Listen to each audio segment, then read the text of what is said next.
হঠাৎ করে একটা হাত আসলো রিক্সার পিছন দিয়ে তো।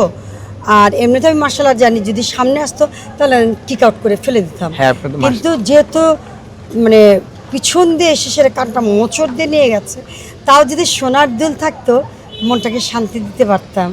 কিন্তু মাত্র 2200 টাকার জন্য 73,000 টাকা আমার খরচা হয়েছে মানে ঈদের আগে।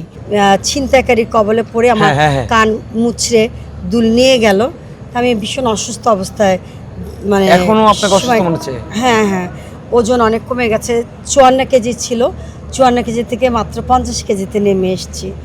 তার মধ্যে আমার থাইরয়েড ধরা পড়েছে, প্রেশার হাই ধরা পড়েছে।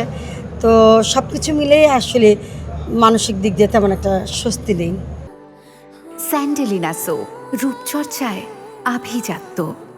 তো এই যে অ্যাক্সিডেন্ট, যেটা আমরা জানতে পারলাম যে আপনার ফেসবুকের মারফতে জানতে পেরেছি আপনি ছিনতাইকারীর কবলে পড়েছিলেন।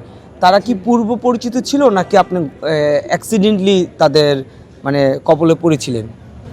মানে আমি রিক্সা দিয়ে পার হচ্ছিলাম, তখন আমার মনে হচ্ছিল কে বা কারা আমাকে ফলো করছিল। আমার কেন জানি বারবার পিছনে ঘুরাই, কিন্তু দেখি যে মানুষ নেই।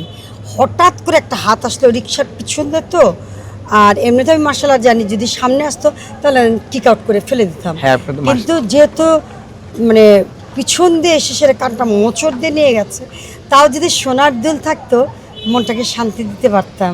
কিন্তু মাত্র 2200 টাকার জন্য 73,000 টাকা আমার খরচা হয়েছে মানে ঈদের আগে। তারপর তো আমার প্রতিনিয়ত ওষুধ 10 দিন পর পর চেঞ্জ করে দিচ্ছে, এই অবস্থায় আছি। হ্যাঁ, ফিগার সচেতন আগেও ছিলাম, তবে রূপচর্চা কাকে বলে আমি জানি না। আমি কখনো রূপচর্চা করি এত না। সুন্দর কিভাবে? আমি সুন্দর না, আমি কখনো আসলে না না, অবশ্যই সুন্দর আপনি। আমি রূপচর্চা করি না। যখন যেভাবে থাকি আমি নর্মালি থাকার চেষ্টা করি সাধারণত।